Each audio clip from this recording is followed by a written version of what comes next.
So we've got 26 countries, 189 athletes. These are the best climbers in the world to decide who's the best speed climber, best league climbers. Amazing athletes down there from around the globe. All the top climbers that are operating at the minute have come here. We're here in EICA Ratho. We've not had a World Cup in this country since 2017. It's very special. We're really buzzing. As the organisers are really buzzing, the crowd are really buzzing. It's super exciting to host this event. The impact's going to be huge, and everything's shaping up to be a great event.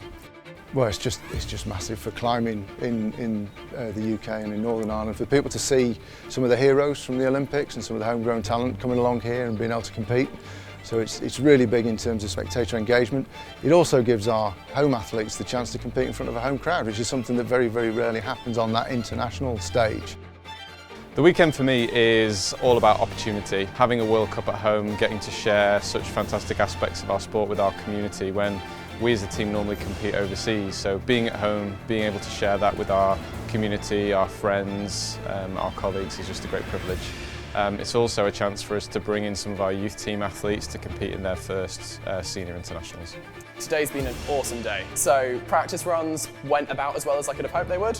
And then first run of the day, my foot slipped towards the top. Wasn't too happy with it, but recollected my thoughts, focused myself, and just went all out for that second run. And it really paid off. So got competition best time by a fair chunk and finished the day in 21st.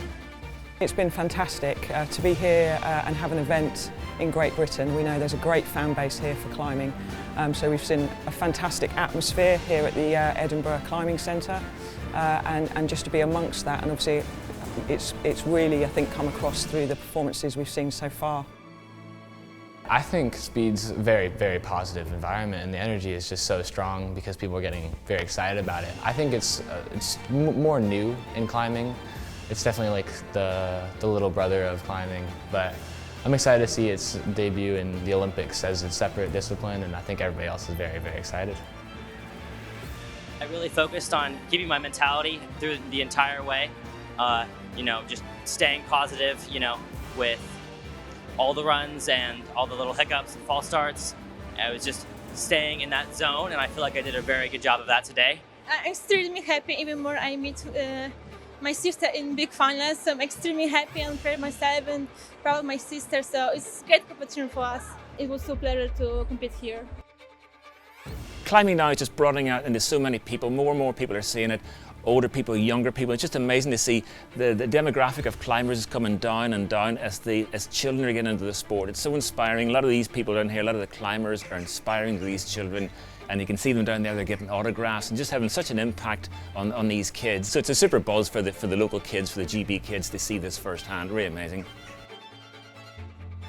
Coming here and just being back in Scotland brings me a lot of happiness, and it's just, I'm always down in England training and I live down there now, so coming back and just smelling the air and just being home, it feels nice. And then the crowd is like, I've got the Scottish flag in my head, so they're very behind me when I was climbing, which is lovely. Competing at home I thought would make me more relaxed, so especially after last weekend I felt really chill at the competition, and then I got here and was like, whoa, this feels big. I think the crowd really turns up in Edinburgh, the wall looks amazing, and GB Climbing and the BMC put on such a great event that it really feels like the next step up from all the other comps I've done this year. So I was actually pretty nervous today, but in the end the crowd are so supportive and the routes were great that I had fun just like every other competition. There were some very sketchy sections and I was just really trying to just keep my nerves down and just get on with it really. There was some, like the dyno move, I don't know how I held it, but yeah, I just gave everything, and then when I fell off, I was so pumped. Felt like insane when I made the final, and yeah, just felt amazing on the route, and yeah, I just have no words really. It just feels incredible. Yeah, we had talked about that move a little bit before in preview, and there were a couple different betas that we had talked about and thought about, and I guess I was thinking through all the different combinations and possibilities there, and then at the end of it, I just wanted to commit to one, and I'm glad it worked out. The impact's been really good on the country. The country's really embraced it.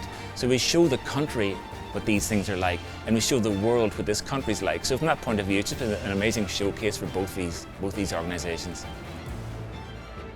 9 weeks to organize a World Cup is something absolutely unbelievable. Now a World Cup event is a very high level event, and so BMC must be proud to have organized a competition like this in only 9 weeks.